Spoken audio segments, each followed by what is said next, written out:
Gravitation chapter हमको देखना है। सबसे पहले नंबर पे आता है इसमें क्या चीज, ग्रेविटेशन कहते किसको है?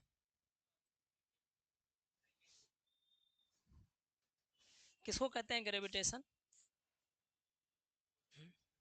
हाँ, दो ऑब्जेक्ट जिसके पास कुछ ना कुछ वजन होगा, उन दोनों के बीच जो फोर्स ऑफ अट्रैक्शन लगेगा, इसको बोलते हैं हम लोग gravitation.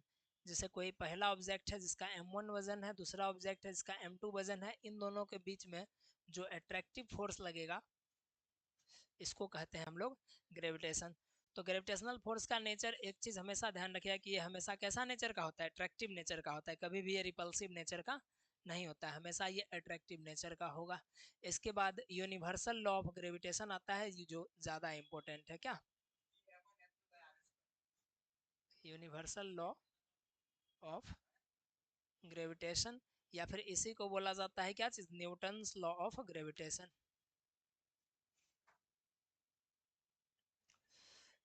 Universal law of gravitation और न्यूटन्स लॉ ऑफ ग्रेविटेशन दोनों एक ही चीज है। तो ये कौन चीज है, तो जरा ध्यान रखिएगा। न्यूटन्स लॉ ऑफ ग्रेविटेशन के अकॉर्डिंग ये दिए थे न्यूटन साहब, तो ये क्या बताए थे कि दो ऑब्जेक्ट जिसके पास कुछ वजन होगा, इन दोनों के बीच में फोर्स लगेगा। तो ये बताए थे कितना फोर्स लगेगा, ये एक्चुअल बताए थे अमाउंट की कितना फोर्स लगेगा। तो ये क्या बताए कि दो ऑब्जेक्ट जिसके पास कुछ ना कुछ वजन होगा, तो दोनों का मान लेते हैं m1 और m2 वजन होगा, और दोनों जो है, दोनों के बीच का सेपरेशन जो है वो कितना है, ये r, मतलब ये r डिस्टेंस पर दो ऑब्जेक्ट अलग अलग रखा हुआ है। तो इन दोनों के बीच फोर्स लगेगा, तो ये फोर्स जो होगा ना, ये डायरेक्टली प्रोपोर्शनल होगा कितना, तो इन दोनों के मास के प्रोडक्ट के ऊपर, मतलब m1 इंटू m2, मतलब इन दोनों का वजन का प्रोडक्ट अगर ज्यादा होगा तो फोर्स भी ज्यादा होगा, और इन्वर्सली प्रोपोर्शनल होगा इनके बीच का जो डिस्टेंस होगा उसके स्क्वायर पर।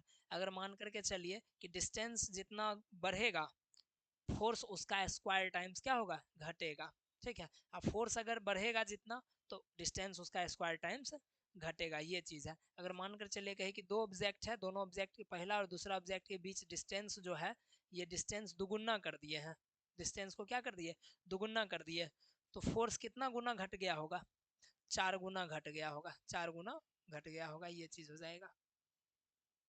अगर 3 गुना कर देते तब कितना गुना हो जाता, हाँ, 9 गुना घटेगा, 6, इसलिए तो 3 दिए थे ताकि 6 बोले कोई। हाँ नहीं, इधर से 6 हुआ, सुना है। तो स्क्वायर टाइम्स होता है, मतलब जो भी जितना टाइम्स भी बढ़ेगा घटेगा उसका स्क्वायर टाइम्स हो जाता है, तो ये ध्यान रखेंगे। तो यूनिवर्सल लॉ ऑफ ग्रेविटेशन में यही बताया गया है कि gravitational force between two object is directly proportional to product of their masses and inversely proportional to square of distance between them. तो इसको इक्वल करने के लिए कांस्टेंट डालते हैं, और तब ये फार्मूला हमारा बनता है g m1 m2 bye R square. तो यहाँ पर जो g ग्रेविटेशनल कांस्टेंट जिसका वैल्यू होता है 6.67 इंटू 10⁻⁻11 न्यूटन मीटर स्क्वायर पर केजी स्क्वायर ना, ये होता है, इसको ध्यान रखिएगा। उसके बाद m1 m2 तो वजन है, ये जान ही गए, और r जो है इसके बीच का डिस्टेंस है। अब फोर्स है तो इसका SI यूनिट क्या चीज हो जाएगा, न्यूटन ही होगा।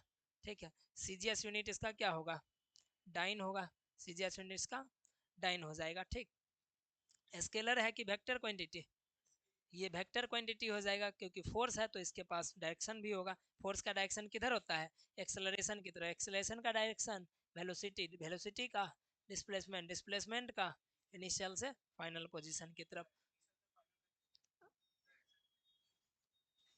लास्ट में अपना बताएंगे।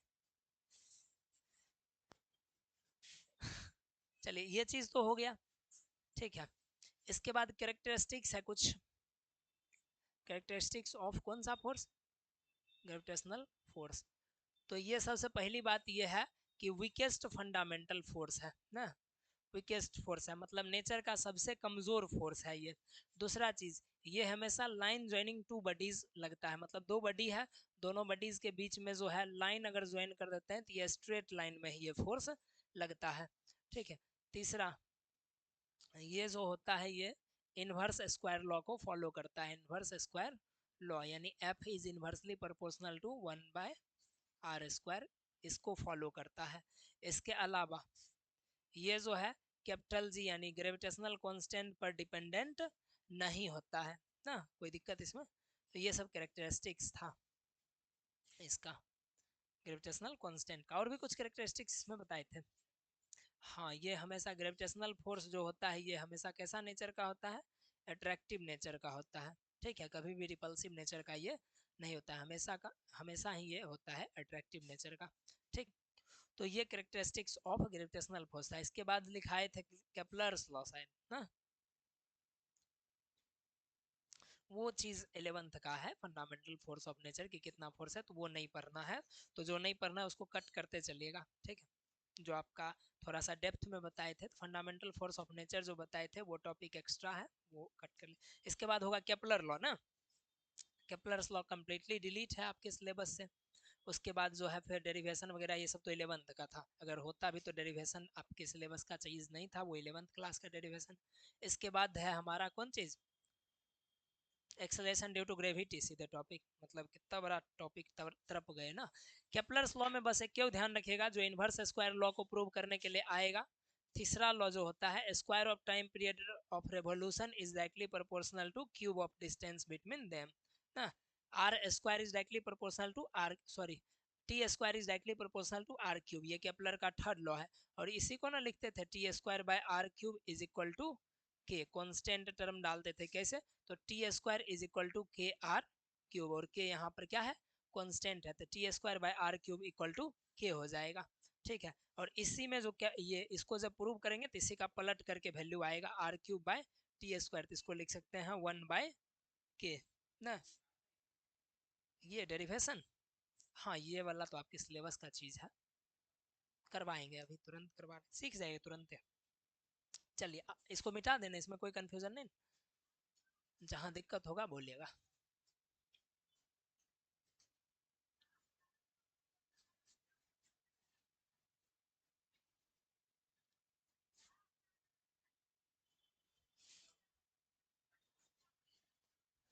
क्या हुआ आंटी लोगों का,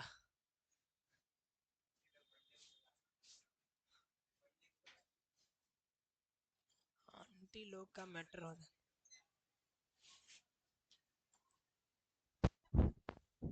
चलिए आगे बढ़ते हैं, मैटर होते रहता है। चलिए आगे बढ़े।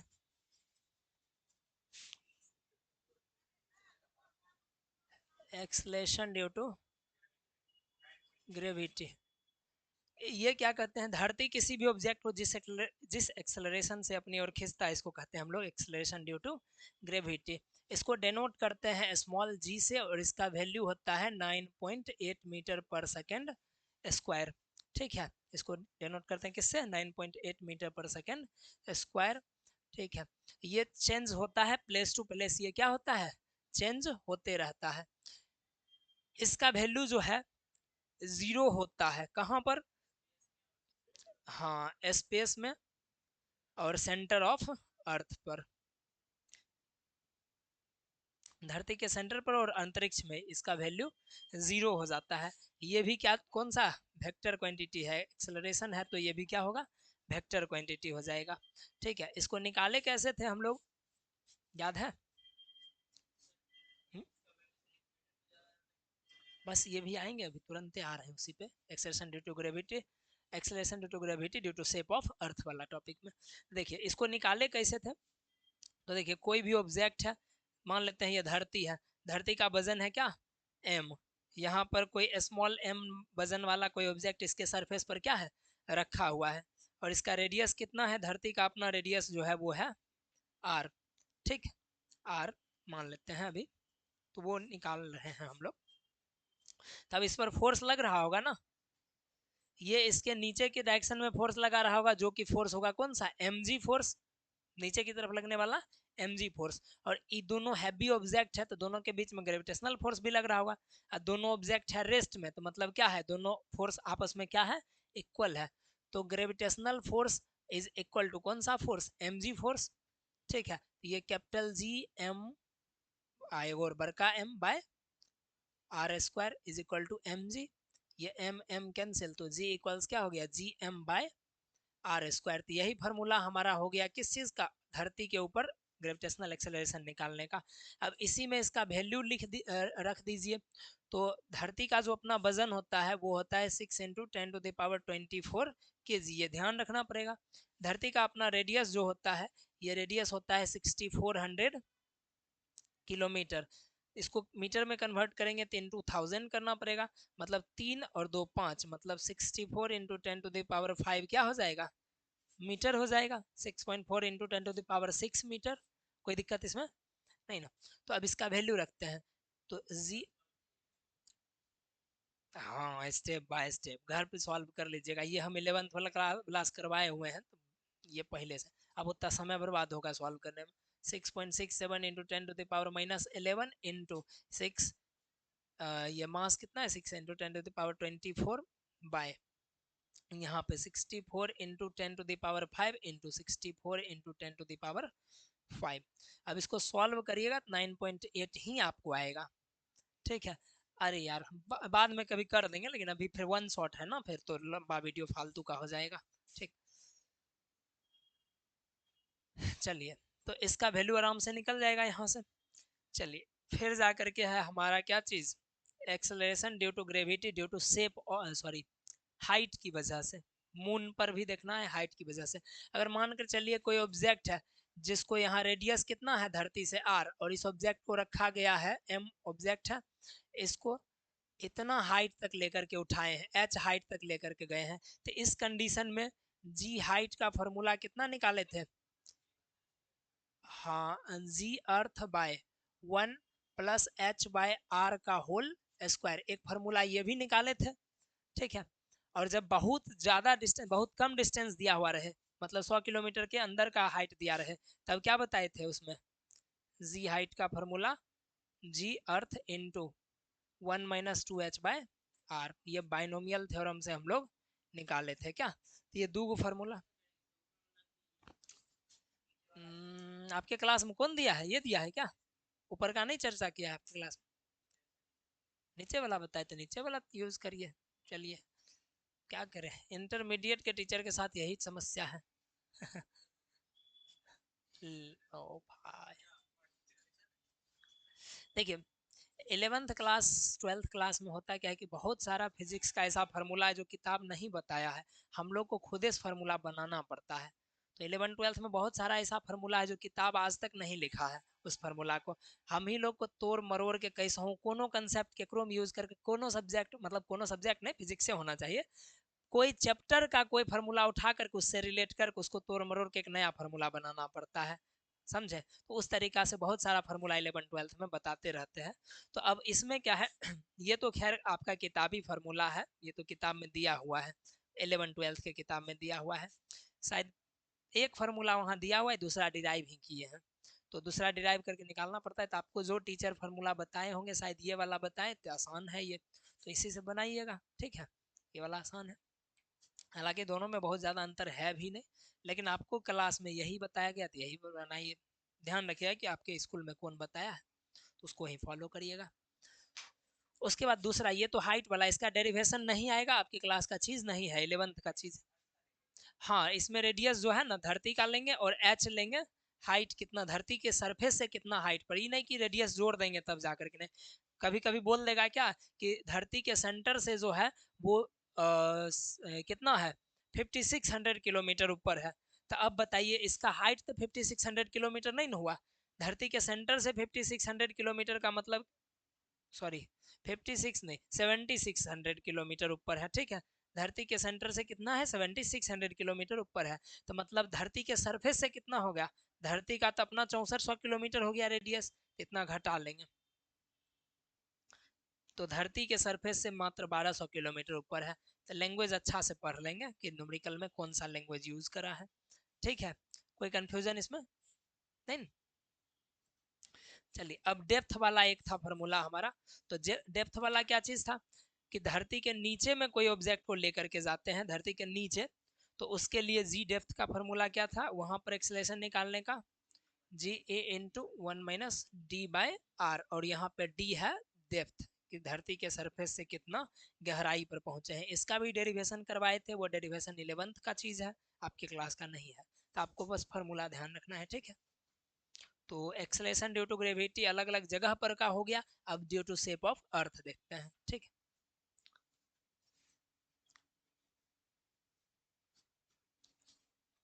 न्यूमेरिकल एक बार प्रैक्टिस कर लीजिएगा जो कराया गया है, और इसका शायद हमको लगता है दिए हुए हैं एक सेट वगैरह भी, तो न्यूमेरिकल इसका बना लीजिएगा। और हालांकि इसका बुकलेट मिल जाएगा कल, तो आपको मिला हुआ। अच्छा, तो जिसका नहीं है वो कल मिल जाएगा। सबका नहीं मिला है। अच्छा,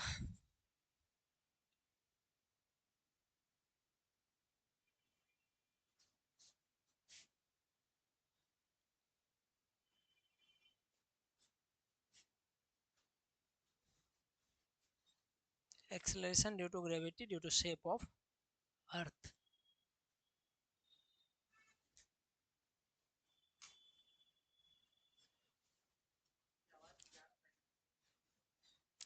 हाँ, वो बेगूसराय इंटरनेशनल एयरपोर्ट पे लैंडिंग हो रहा है ना अभी, मोदी जी के विमान का, इसलिए।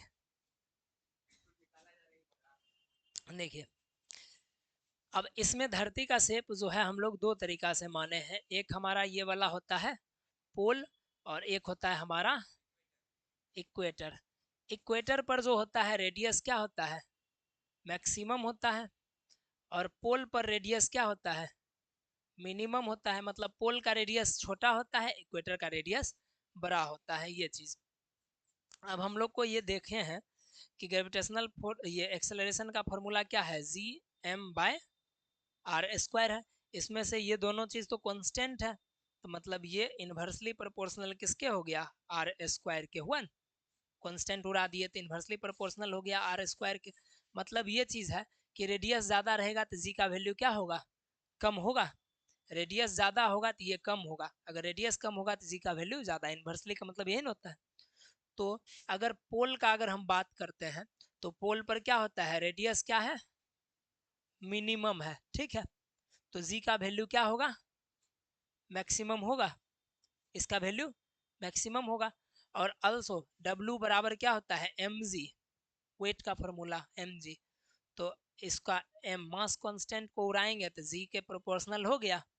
तो मतलब क्या चीज़ है कि अगर जी मैक्सिमम होगा तो सो वेट भी क्या हो जाएगा, मैक्सिमम हो जाएगा। ये समझ में आया। अब आते हैं इक्वेटर के ऊपर। इक्वेटर पर रेडियस क्या होता है, मैक्सिमम होता है ना।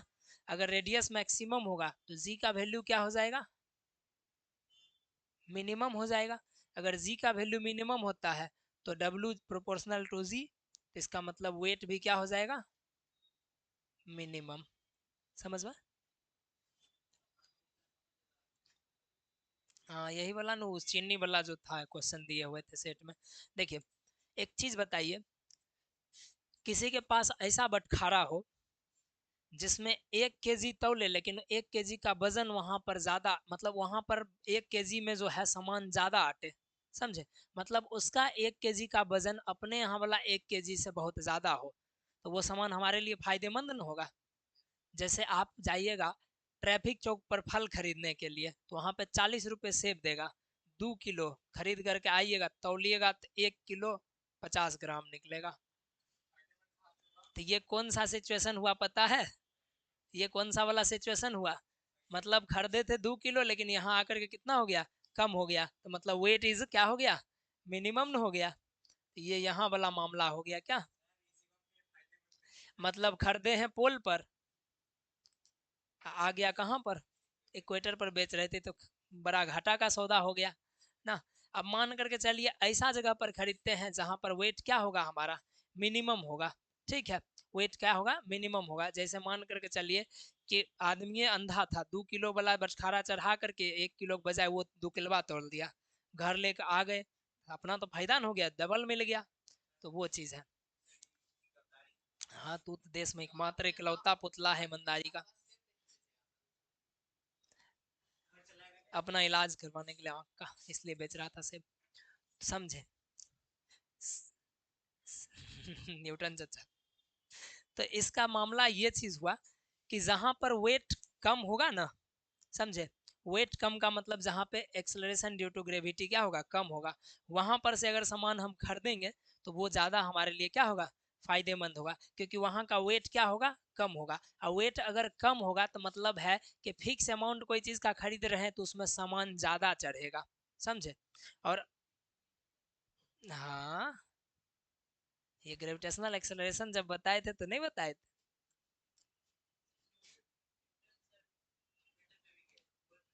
हम्म, नहीं मतलब रेडियस के अकॉर्डिंग वो बताए, सब जगह जाइए थोड़े ना होगा। अब जैसे कहेंगे क्या कि चंद्रमा पर पानी है कि नहीं है, चंद्रमा पर है पानी, है, कैसे पता चला गया है चंद्रमा पे। तो सब चीज के लिए जरूरी थोड़े ना कि हर चीज का एक्सपीरियंस जो है वो करने के बाद ही आता है या वहां जाने के बाद ही होता है, कुछ चीज सीखना भी होता है, समझे। सबके साथ यही होगा। तो मतलब ये चीज है कि चीनी जो है अगर मान कर, जैसे मान लीजिए 1 किलो चीनी हम जा कहाँ पर खरीद लिए, 1 किलो चीनी हम खरीद लिए कहाँ पे, इक्वेटर पे जाकर के खरीद लिए, तो वो चीनी का वजन क्या होगा, मिनिमम होगा, उसमें सामान क्या होगा, ज्यादा चढ़ेगा, ठीक है।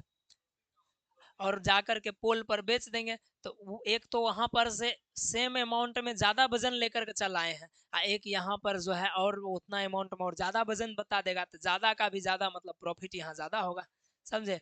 पोल, हाँ, खरीदना ज्यादा बेहतर है इक्वेटर पे, समझे। उतना ही दाम में ज्यादा अमाउंट में सामान मिल जाएगा, मतलब वजन उतना ही रहेगा लेकिन अमाउंट उसका ज्यादा चढ़ेगा उस पर, समझे। लेकिन यहाँ पर क्या होगा, वेट ज्यादा होने की वजह से जो है कम में उतना वजन दिखाने लगेगा, समझे। ये चीज है, जैसे 1 किलो वहां पर खरीदे तो हो सकता है आधे किलो यहाँ 1 किलो के बराबर दिखाने लगे वजन, समझे। तो ये चीज हो गया, कोई दिक्कत इसमें। तू तो 10th में ना है, खुश नहीं हुआ।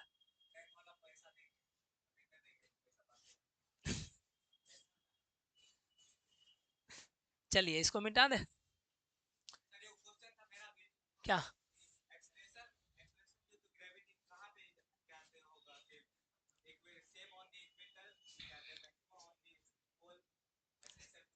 सेम मतलब ये क्या क्वेश्चन हुआ।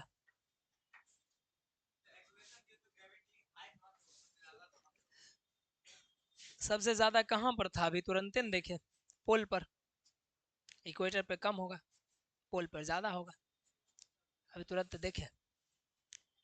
चलिए आगे बढ़ा जाए।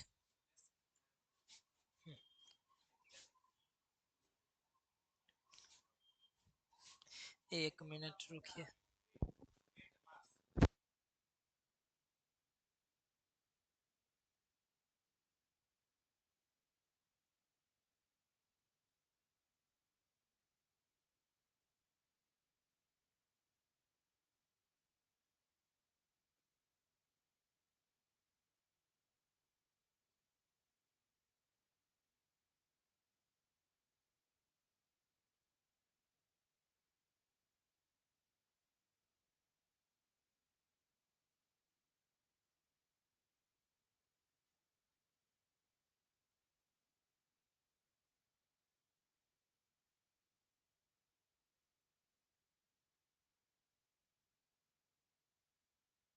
देखिए अब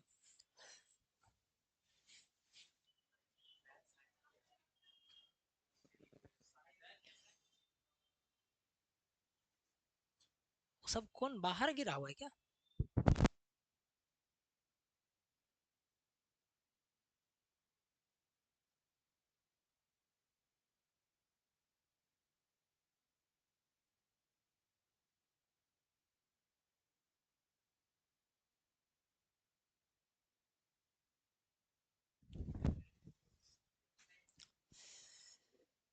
हाँ आगे बढ़े, आगे बढ़ा से दे दीजिए।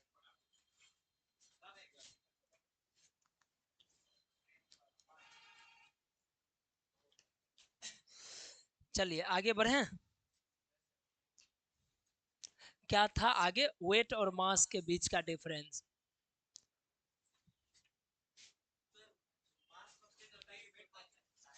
मास कांस्टेंट होता है। देखिए वेट क्या चीज है, किसी भी ऑब्जेक्ट के द्वारा डाउनवर्ड डायरेक्शन में धरती पर लगने वाला फोर्स क्या कहलाता है? वेट कहलाता है। मतलब ये एक प्रकार का क्या है? फोर्स है, जिसका फॉर्मूला क्या होता है? W इक्वल्स एम ए ना, M G, W equals M G ना, ये चीज हो गया। तो मास क्या होता है? मास किसी भी ऑब्जेक्ट का किस चीज को बताता है? क्वांटिटी को बताता है, और इसका formula m equals W by G होता है ना। इसका ऐसा यूनिट का चर्चा करें तो इसका जो होता है ये न्यूटन होता है, लेकिन मास का केजी होगा। सीजीएस का चर्चा करेंगे तो वेट का जो होता है डाइन होता है, और इसका जो है सो ग्राम होता है। क्या वेट जो होता है ये चेंज होते रहता है जगह जगह पर, मास कभी भी चेंज नहीं होगा। ठीक है, वेट जीरो हो सकता है, लेकिन ये जीरो कभी भी नहीं हो सकता है। वेट कब जीरो होगा? जिस समय जी का वैल्यू जीरो होगा तब जाकर के वेट भी जीरो होगा। जी कब जीरो होगा? सेंटर ऑफ अर्थ पे और स्पेस में। हम्म, नहीं, वजन नहीं चेंज होता है, मास चेंज नहीं होता, वेट चेंज होता है केवल। ठीक है, वेट एक प्रकार का फोर्स है जो धरती पर लगाते हैं, तो वो चेंज होता है। ठीक है, तो वेट जो होता है डिपेंड करता है किस चीज पे? ग्रेविटेशनल एक्सेलरेशन के ऊपर डिपेंडेंट रहता है, लेकिन मास जो है किसी भी फिजिकल क्वांटिटी के ऊपर डिपेंडेंट नहीं होता है। ये है difference between weight and mass, लिख देंगे इसके बारे में। ठीक है, चलिए अगला टॉपिक क्या है हमारा? इनवर्स स्क्वायर लॉ है क्या?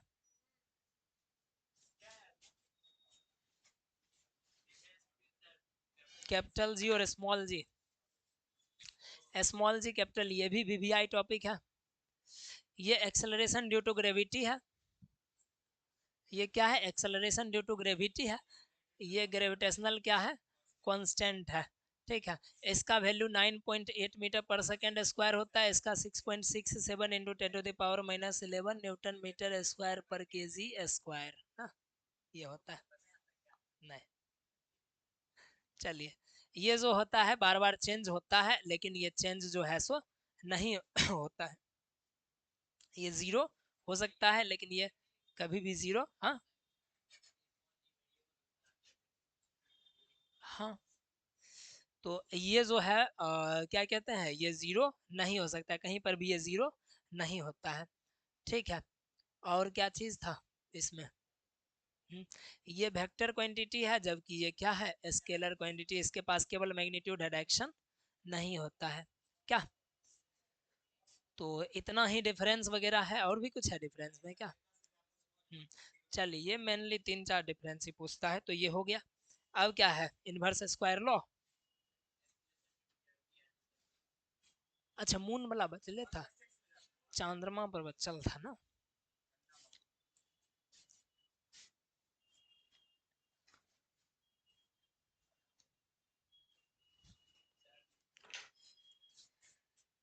हाँ, अब समझते हैं।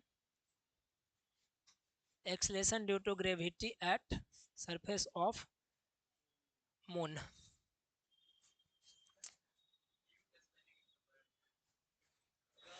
लिखने का तरीका थोड़ा कैजुअल है, तो देखेंगे। धरती जो है, अर्थ जो है ना, मून के रिस्पेक्ट में अगर इसका मास का बात करें तो 100 टाइम्स है। ठीक है, इसका मास कितना है? मास का, मून का 100। अगर मून का मास अगर लेते हैं m, तो इसका मास क्या हो जाएगा? 100 m लेते हैं। ठीक है, ये है हमारा मून। अगर इसका रेडियस, धरती का, ये चंद्रमा का रेडियस अगर r लेते हैं, तो धरती का रेडियस क्या है? 16 टाइम्स है, 16 r हो जाएगा। हाँ, सॉरी 4r, 4 गुना बड़ा है। हाँ, अब चलिए, तो इस अनुसार से अगर ग्रेविटेशनल एक्सेलरेशन हम लोग निकालते हैं धरती का, ये पहले मून का निकालते हैं, चंद्रमा का, तो ये कितना हो जाएगा? Gm/r²। और उसी जगह पे अर्थ का निकालते हैं तो क्या हो जाएगा? G × 100m/4r का स्क्वायर, जो कि होगा 100Gm/16r²। और Gm/r² के बदला में अगर इसका वैल्यू रख देते हैं, है ना, ये क्या चीज होगा? Ge इक्वल्स 100/16 इंटू, इसके बदला वैल्यू रख देते हैं किसका? जी एम का, तो क्या चीज हो जाएगा? लगभग लगभग 6 टाइम्स में मान लीजिए कट गया, कटेगा तो नहीं लेकिन मान, हाँ 6 पॉइंट समथिंग समथिंग आएगा ना उतना टाइम्स में, तो हम लोग 6 मान करके चलते हैं, ठीक है। तो चलिए जी ई कितना हो गया, 6 टाइम्स ऑफ कितना आ गया मून का, हमको निकालना क्या है, G E by 6 is equal to G M निकला ना, तो जी एम का मतलब क्या होगा 1/6 ऑफ कितना अर्थ का। उतना फिजिक्स में नहीं देखते हैं तो डेसिमल के बाद वाला उतना नहीं देखा जाता है, तो अप्रोक्स में निकला नहीं, डेसिमल के बाद कुछ ना कुछ तो आ ही जाएगा, तो उसमें भी वेट में भी डेसिमल के बाद कुछ ना कुछ आएगा, लेकिन उतना ज़्यादा फर्क नहीं होता है, डेसिमल के बाद में चेंज आता है, तो फिजिक्स में उतना इग्नोर कर देते हैं नॉर्मली, समझे। किसी भी एग्जाम होगा ना फिजिक्स का, तो उसमें जब भी ऑप्शन सेट करा जाता है तो उसमें इतना नज़दीक नज़दीक ऑप्शन नहीं देगा, थोड़ा दूर दूर का ऑप्शन देता है, ताकि आपका अप्रोक्सीमेशन भी आया वहाँ पे तो आपका सही होगा, ठीक। तो अब ये अगर वैल्यू रखेंगे 1/6, मतलब मून पर जो है एक्सेलरेशन ड्यू टू ग्रेविटी धरती का 1/6 हो जाता है, जिसका अगर वैल्यू रखेंगे 9.8 से, तो ये कट करके 1.63 मीटर पर सेकेंड स्क्वायर आ जाता है क्या, ये चीज। तो इसका मतलब अगर जी का वैल्यू अगर 1/6 हो गया तो वेट भी, चलिए अरे कुछ हो गया क्या हम बताएं, मतलब ये जो है ना 3-4 रोज पहले इस OBS स्टूडियो का आया है अपडेट इस सॉफ्टवेयर का, आई छोटा अपडेट क्या दे दिया, ऐसा लगता है कि वायरस दे दिया है इसके अंदर, मतलब बग्स दे दिया है, चलते चलते क्रैश हो जाता है, कैमरा ही अथी कर जाता है, लैग कर जाता है, मतलब जहाँ से स्ट्रीमिंग सॉफ्टवेयर है सॉफ्टवेयर ही क्रैश कर जाता है। हाँ, अरे वो सॉफ्टवेयर में उसके गड़बड़ी है, अपडेट करेगा सॉफ्टवेयर या फिर हम अपना अपडेट को अनइंस्टॉल करेंगे तब जा करके होगा, तो वही करेंगे, आज फुर्सत मिलेगा तो, फुर्सत में सबसे बड़ी बात है फुर्सत मिलने का, 10 तारीख तक अभी तो कोई फुर्सत नहीं है, चलिए क्या पता अभी कुछ नहीं बोल सकते हैं।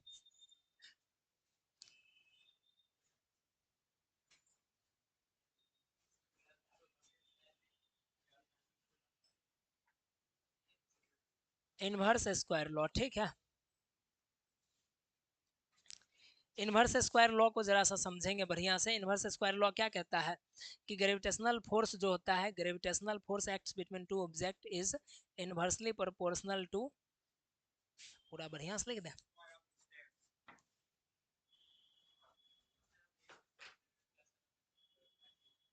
ग्रेविटेशनल फोर्स एक्ट्स बिटवीन, बोल तो रहे हैं, object is inversely proportional to square of distance between them. Disclaimer चलाना पड़ेगा, कृपया लिखावट पर नहीं जाइए, रिवीजन क्लास है, रेगुलर क्लास में अच्छा से लिखाया जाता है क्या, डिस्क्लेमर नीचे। तो अब देखिए डेट इज कहने का मतलब ये है कि F is inversely proportional to 1/r², कोई दिक्कत इसमें नहीं ना। अब देखते हैं, सिंपल सी एक बात बताइए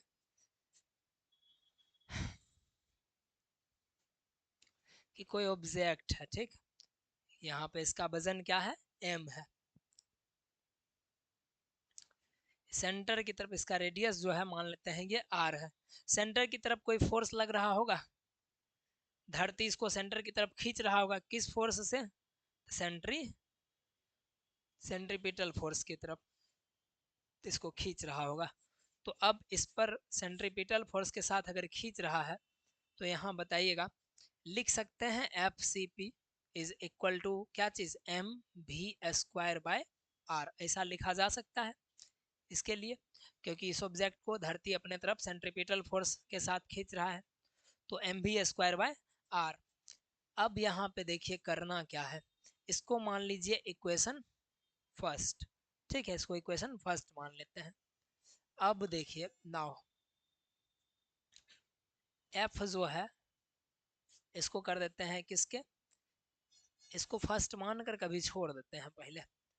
नाउ जो है वी के लिए ऑपरेशन करना शुरू करते हैं, क्या चीज़, तो स्पीड या जो भी चीज होता है स्पीड या वेलोसिटी, उसका फॉर्मूला क्या होता है? Distance by time. या सिंपल सी अगर वेलोसिटी भी लिखते हैं तो वेलोसिटी का फॉर्मूला क्या हो जाता है? अगर इसके जगह पे वेलोसिटी भी यूज करते तो उसका होता है डिस्प्लेसमेंट बाय टाइम। तो इसके लिए लिखते भी इक्वल्स सर्कुलर पाथ पर कितना डिस्टेंस या डिस्प्लेसमेंट होगा? 2 पाई r डिस्टेंस होगा। ठीक है, टाइम कितना लगेगा? t लगेगा। अब इसमें 2 और पाई ये दोनों क्या है? कांस्टेंट है। तो कांस्टेंट को उड़ाते चलिए, अब लगातार जहां जहां कांस्टेंट आए उड़ाते चलिए, सिंपल सा। तो डायरेक्टली प्रोपोर्शनल, जहां मिलते चले उड़ाते चलिए, जो बचेगा वो तो कुछ, हाँ, कुछ नहीं देना है, कांस्टेंट है इसलिए हाँ ब्रैकेट में लिख देंगे इतना इज कांस्टेंट, सिंपल सी। टीचर समझदार होते हैं। तो r बाय टी यहाँ पे ब्रैकेट में लिख देंगे, 2 पाई इज, हालांकि नहीं भी लिखना है तो कोई दिक्कत की बात है नहीं, वो समझ जाएगा आदमी कि कोई टर्म कहाँ गया, तो वो कांस्टेंट था तभी तो ये आया, समझे? ऐसे करके। चलिए अब आगे देखते हैं यहाँ पे। अब क्या करेंगे, दोनों साइड स्क्वायर कर देंगे, स्क्वायरिंग बोथ साइड्स। याद रखिएगा केपलर का थर्ड लॉ वाला जो चीज बताए थे वो बनाने के लिए, स्क्वायरिंग बोथ साइड्स। तो ये हो जाएगा भी square is directly proportional to R square by T square. और आपको याद होगा केपलर का थर्ड लॉ में क्या बताए थे? T square is directly proportional to R cube. तो टी का तो स्क्वायर मिल गया, लेकिन आर का क्यूब मिला नहीं ना, मिला। तो आर का क्यूब कैसे मिलेगा? आर से मल्टीप्लाई कर देंगे। तो आर से मल्टीप्लाई करते हैं तो एक्स्ट्रा मल्टीप्लाई हो गया, तो इसलिए आर से ही क्या कर देंगे, एक बार डिवाइड भी कर देंगे। तो यहाँ पे multiply and divide by R. तो देखिए भी square is directly proportional to R square by T square, ठीक है, इनटू आर बाय आर। अब ऐसा नहीं कि काट दीजिएगा ये दोनों को, ठीक है, तो फिर कट जाएगा आपका नंबर, समझे? नंबर और क्या, टी स्क्वायर इंटू 1 बाय, क्या हुआ, क्या समझा? तो R cube by T square हो गया, इनटू इधर लिख दिए 1/r, इसको इसके साथ मल्टीप्लाई नहीं किए। और हम लोग जानते हैं कि ये होता है T square is equal to K R cube. तो T square by R cube क्या होगा? के बराबर होगा। तो आर क्यूब बाई टी, क्या हुआ? लो 5 रुपया, 200 लेगी। किधर गया वो मार्कर इंक, ये जो भी चीज।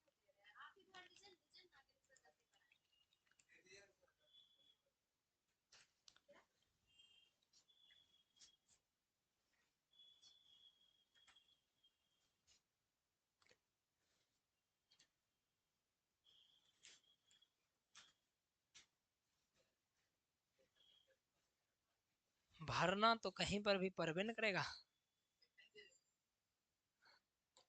किसका?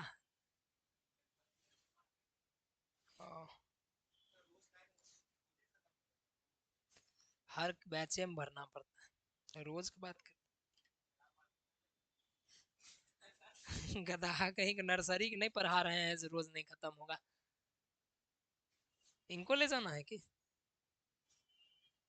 उतना ही पढ़ के तो बोला हो जाएगी। चलिए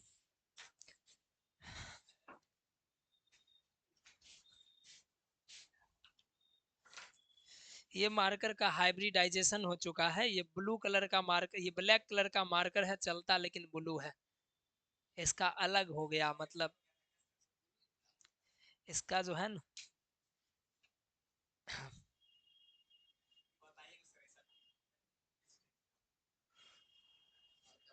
कुछ ने हाइब्रिड इसका बना दिया गया है।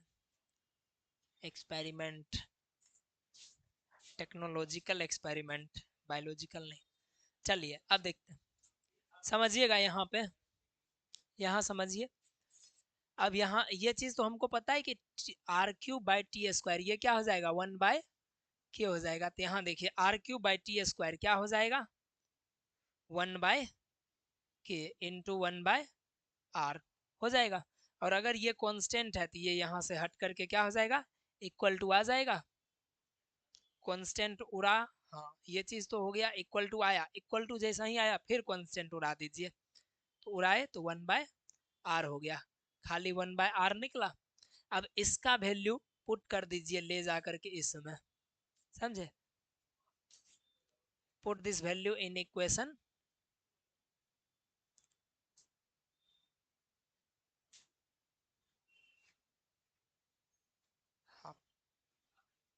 हाँ 1/k जो है ये कांस्टेंट है इसलिए इक्वल टू आया, और इसको उड़ाए तब जाकर के ये प्रोपोर्शनल का साइन आया, तो भी स्क्वायर, अच्छा नहीं, वहां पे f सीधे लिखिए is equal to m into V square का बदला क्या लिखेंगे 1/r, और नीचे में मल्टीप्लाई भी क्या है r, तो ये क्या होगा r r मल्टीप्लाई होगा, क्या दो दिक्कत कोई, तो m/r² आ गया।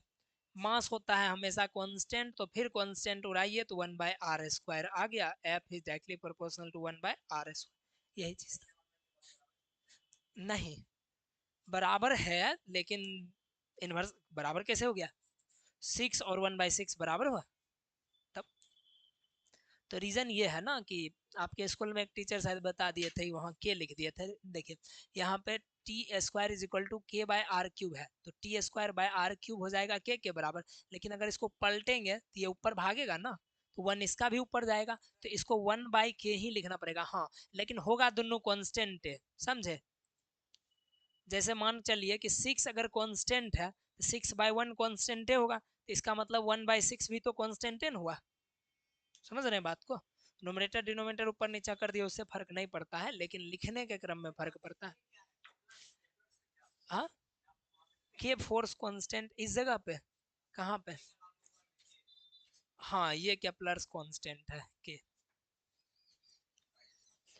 तो ये था हमारा इनवर्स स्क्वायर लॉ, समझ में आया, ग्रेविटेशन खत्म हुआ, अब फ्लोटेशन स्टार्ट होगा।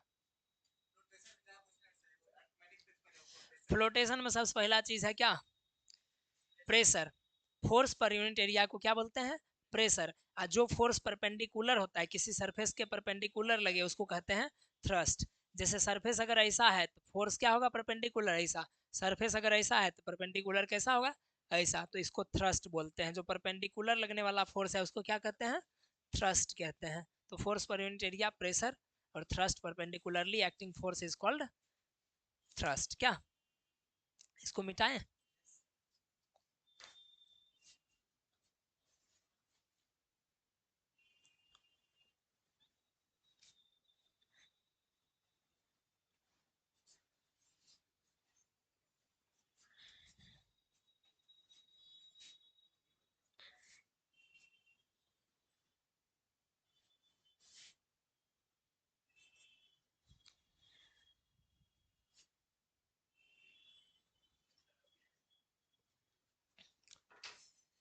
चलिए इसके बाद क्या है, प्रेशर का तो फोर्स पर यूनिट एरिया, इसका ऐसा यूनिट वगैरह क्या हो जाएगा, न्यूटन पर मीटर स्क्वायर, इसी को बोला जाता है पास्कल, कोई दिक्कत नहीं।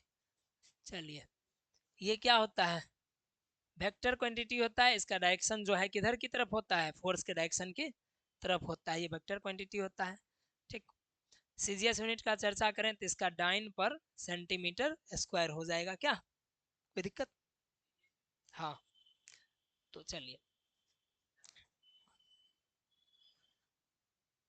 डायमेंशन, डायमेंशन mlt पावर -2 होगा फोर्स का, इसका एल, आज सुबह हम 11th 12th वालों का बता रहे थे, एम एल ए वो खत्म हो जाएगा, एल इनवर्स टी पर पावर -2 ये होगा, ये ऊपर भागा ना, इनवर्स गया, एम एल टी के फॉर्म में लिखते हैं ऐसे करके, एम एल टी आई, या फिर आई के बदला ए भी लिखा जाता है, ये क्लास 12th के बोर्ड एग्जाम में आता है, आपके हर क्लास में नहीं आएगा, देखिए ये क्लास 12th का फिजिक्स का पेपर है इस साल का, ठीक है, अब इसका बोर्ड एग्जाम का देख लीजिए, 4 number question, dimensional formula of permeability is, या ऐसे करके MLTI चाहे आई के बदला ए लिखा जाता है करंट के लिए। तो ये सब चीज़ है 12th।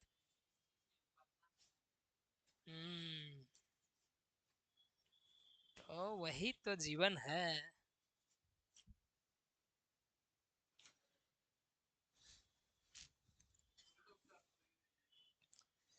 हाँ, struggle is the name of life ना।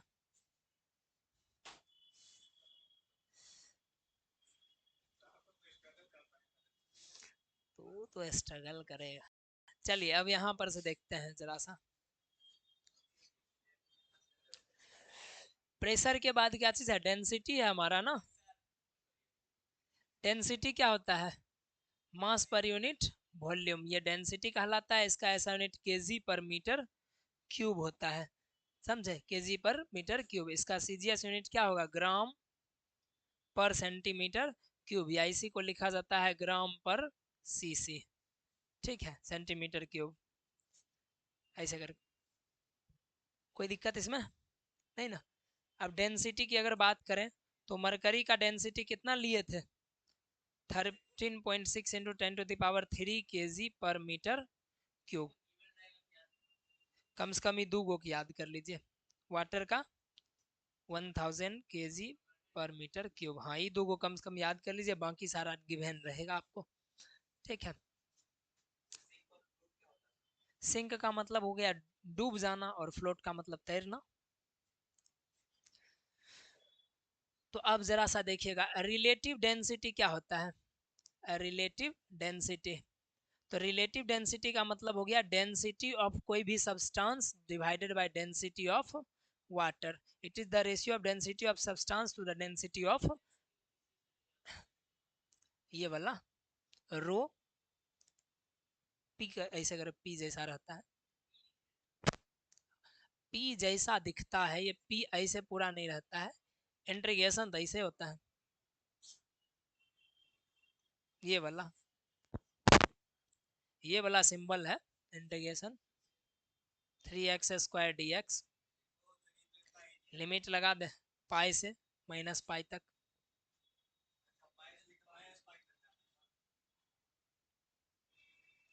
sin 2x dx into log x,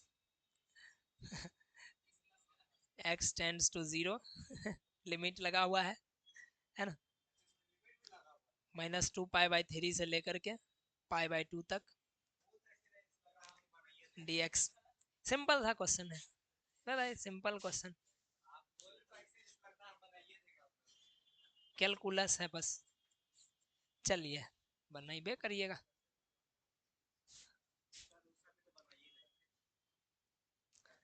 देखेंगे,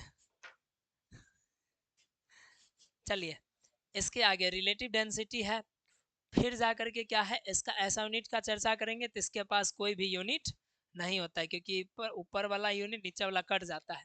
तो नो ऐसा यूनिट नो डायमेंशन, इसके पास डायमेंशन लेस क्वांटिटी है ये, ठीक है। तो यहाँ से बोलेगा निकालने यार मरकरी वगैरह का रिलेटिव डेंसिटी बताइए, 13.6 निकाले थे। हाँ, हाँ डेंसिटी के पास होगा डायमेंशन, लेकिन रिलेटिव में कोई भी चीज रहेगा ना, उसका डायमेंशन यूनिट कुछ भी नहीं होता है। रिलेटिव मास ले लीजिए, रिलेटिव डेंसिटी ले लीजिए, रिलेटिव चार्ज ले लीजिए, रिलेटिव कुछ ले लीजिए, रिलेटिव के पास कुछ नहीं होता है, डायमेंशन नहीं होता है रिलेटिव के पास, समझे। इसको मिटा दिया जाए। अब नेक्स्ट हमारा है प्रेशर इनसाइड लिक्विड आर, तो आराम से देख लीजिएगा, रो जी एच एक फार्मूला है खाली, है ना, रो जी एच। एटमॉस्फेरिक प्रेशर में सिंपल सा है, एटमॉस्फेरिक प्रेशर जो एटमॉस्फेयर में अलग अलग गैसेस है, उन गैसेस के द्वारा, उन गैसेस के लेयर्स के द्वारा धरती के सरफेस पर जो प्रेशर लगता है उसी को कहते हैं एटमॉस्फेरिक प्रेशर। और एटमॉस्फेरिक प्रेशर जो है इसको मेजर करते हैं एक इंस्ट्रूमेंट से, एक डिवाइस से, जिसका नाम है बैरोमीटर नहीं होता, बैरोमीटर होता है, ठीक है। हाँ, हाँ ब्रिटिश इंग्लिश था वो, समझे, हाँ।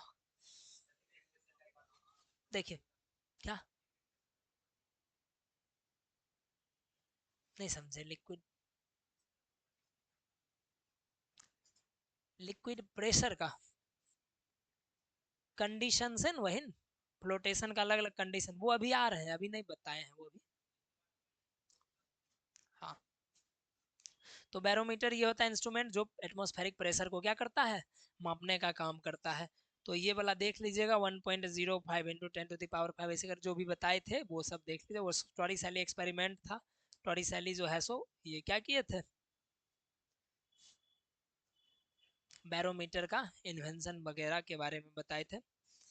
ठीक है, तो वो सब छोटा मोटा चीज है, वो सब एग्जाम में नहीं देगा। टॉरिसैली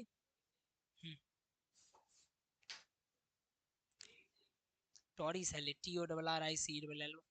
TORRICELI टॉरिसैली है। ठीक है, चलिए वहां पर से आते हैं, वहां से आगे बढ़ते हैं। तो कौन सा टॉपिक हमारा आ जाता है, कंडीशन ऑफ फ्लोटेशन है, बायोनेंसी फोर्स है पहले।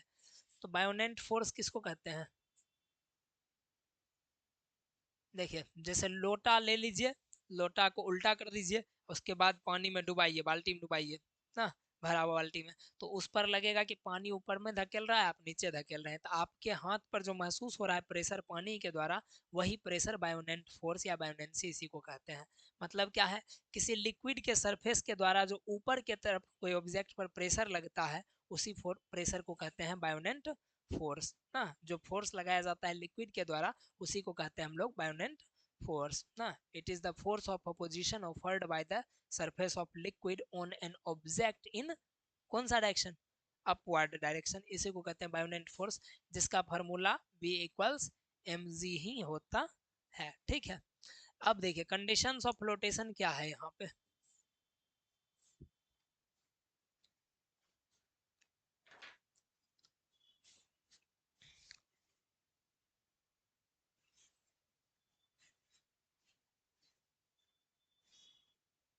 कंडीशंस ऑफ फ्लोटेशन ये क्या है, तो इसके फ्लोटेशन के क्या क्या कंडीशन है। सबसे पहला नंबर केस कि यदि डेंसिटी ऑफ ऑब्जेक्ट क्या हो, ज्यादा हो किसके, डेंसिटी ऑफ लिक्विड से, तो उस कंडीशन में ऑब्जेक्ट जाकर के क्या होगा, लिक्विड के अंदर जो है सो वो डूब जाएगा।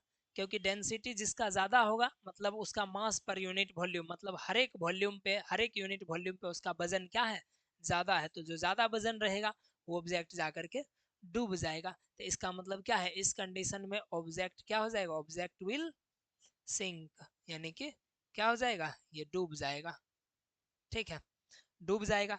तो अगर डूब गया तो नीचे से फोर्स लगा रहा होगा कौन सा, बायोनेंट फोर्स, ऊपर से लग रहा होगा mg। तो इस कंडीशन में बायोनेंट फोर्स कमजोर पड़ गया, तब इसको दबा दिया नीचा में, तो बायोनेंट फोर्स कम है किस चीज से, mg से। समझ में आया ये पहला कंडीशन। अब दूसरा कंडीशन, अब डेंसिटी ऑफ ऑब्जेक्ट जो है ये कम है डेंसिटी ऑफ लिक्विड से, तो इस कंडीशन में क्या होगा, इस कंडीशन में ऑब्जेक्ट जो है ऊपर में तैरते रह जाएगा। मतलब ये mg लगा रहा है नीचे की तरफ, लेकिन नीचे से पानी या जो भी लिक्विड है वो b लगा रहा होगा। तो इस कंडीशन में ऑब्जेक्ट क्या होगा, ऑब्जेक्ट विल फ्लोट। ठीक है, कहने का मतलब ये है कि बायोनेंट फोर्स जो है इस कंडीशन में ज्यादा है किससे, mg से। बायोनेंट फोर्स किससे ज्यादा है, mg से ज्यादा है, समझे। अब तीसरा कंडीशन कि डेंसिटी ऑफ ऑब्जेक्ट और डेंसिटी ऑफ लिक्विड ये दोनों आपस में बराबर ही हो जाए।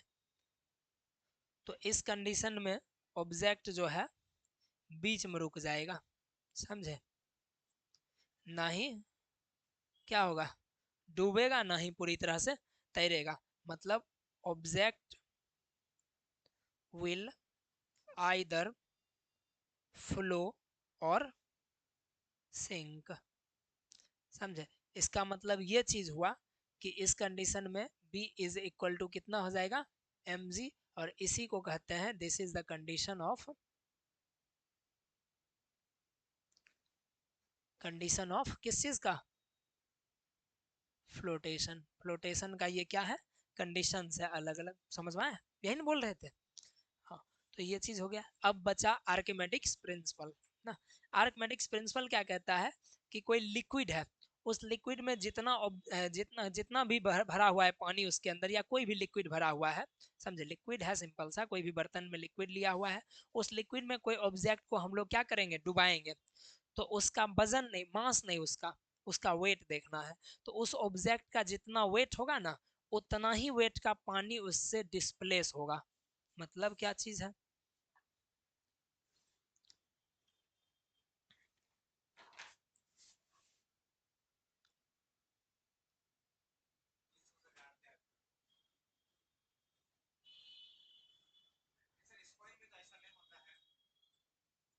देखिए। हम्म,